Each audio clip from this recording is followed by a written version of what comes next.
Hello everyone, welcome to study time with new informative video.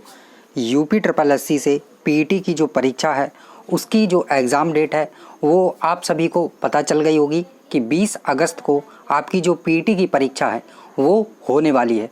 और आप सभी लोग इसके लिए बड़ी मेहनत के साथ लगे होंगे, क्योंकि आप सभी को पता है कि पीईटी की परीक्षा के बाद जो वैकेंसी आनी है, जो पदों पर भर्ती होगी, वो आप तभी उसमें फॉर्म अप्लाई कर पाएंगे, फॉर्म भर पाएंगे जब आप पीईटी की परीक्षा पास कर लेंगे।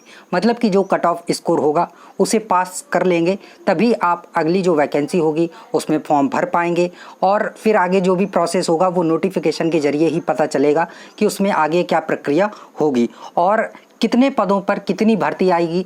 ये अभी तक सिर्फ बस यही चल रहा है कि 50,000 पदों पर आएगी, 40,000 पदों पर आएगी, 30,000 पदों पर आएगी, यही चल रहा है। और सरकार भी लगातार यही बोलती रही है कि पीईटी के बाद इतना भर्ती आएगा, पीईटी के बाद उतना भर्ती आएगा, लेकिन क्लियर कहीं कुछ नहीं है कि हम इतनी भर्ती निकालेंगे या कितनी निकालेंगे। लेकिन ये बात तो बिल्कुल तय है कि पीईटी के बाद आपकी जो भर्ती है वो अच्छी खासी आने वाली है। अब अच्छी खासी का मतलब आप समझ रहे होंगे कि 15-20 हज़ार 25 हज़ार तो आएगी ही आएगी, इससे कम तो नहीं होगी, क्योंकि बहुत से विभागों में जो है वो पद खाली हैं। और यहाँ पर हम उन सभी विभागों का जो ब्यौरा है वो आपको दिखाने वाले हैं। अब इसमें क्या पूरी भर्ती आती है या कम आती है? हालांकि कभी भी पूरी भर्ती नहीं निकाली जाती है, लेकिन चुनाव है 2022 में, तो युवा तो वैसे ही नाराज है, तो उसको खुश करने के लिए कुछ किया जा सके तो देखा जाएगा कि सरकार क्या करती है। लेकिन जो भर्ती है वो तो आना निश्चित है, तो आप लोग बिल्कुल तैयारी में लगे रहें। ऐसा नहीं कि भर्ती नहीं आएगी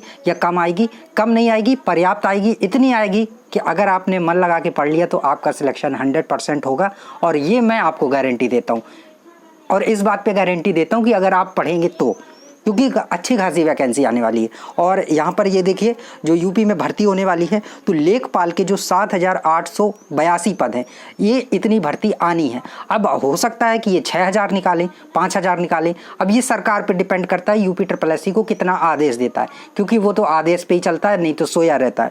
तो इतने पद खाली हैं, इतनी वैकेंसी आनी ही आनी है। अब इससे कम भी हो सकता है, लेकिन ज़्यादा होने की कोई चांसेस नहीं है, क्योंकि जब खाली रहता है तब नहीं आती है तो ज़्यादा कैसे आ जाएगा। आगे देखिए, लिपिक की जो भर्ती है वो 8,555 है। 8,555 पदों पर लिपिक की भर्ती है। लेखा परीक्षक की 1,303 पद खाली हैं।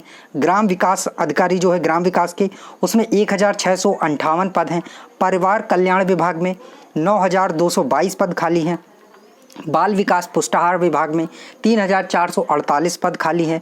और जो नगर निकाय है उसमें 383। अगर आप इन्हीं को जोड़ लेंगे तो 8,000, 9,000, 10,000, 19,000 और 20, 21, 22,000 और यहाँ 27,000, लगभग जो है 25 से 27, 30,000 के लगभग जो है वो बन रहा है। तो इतने पद हैं, तो 20,000 तो आप मान ही सकते हैं कि 15-20 हज़ार भर्ती आएगी और आपका सिलेक्शन निश्चित होगा अगर आप मन लगा के पढ़ेंगे। तो इन विभागों में ये पद जो खाली हैं ये आने वाले हैं। तो आप लोग बिल्कुल से जो सिलेबस आपका पीईटी का है वही अगली परीक्षाओं, लगभग लेखपाल और चाहे जो भी परीक्षा हो, स्टेनोग्राफर हो या कोई भी परीक्षा हो यूपी ट्रिपल एससी की, तो सिलेबस लगभग सेम ही रहता है और पीईटी से भी मिलता जुलता सिलेबस है। तो आप लोग मन लगा के पढ़ाई करते रहिए, प्रैक्टिस सेट जरूर लगाइए, जो कि बहुत ही इंपॉर्टेंट है। पढ़ने के साथ साथ पीईटी का जो प्रैक्टिस सेट है वो निश्चित तौर पर लगाइए, और हो सकता है हम भी प्रैक्टिस सेट यहाँ पर चालू कर दें।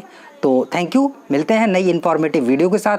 और इस संबंध में कोई अगर और अपडेट आती है तो आपको जो जानकारी है इसी चैनल के माध्यम से प्राप्त हो जाएगी। Thank you.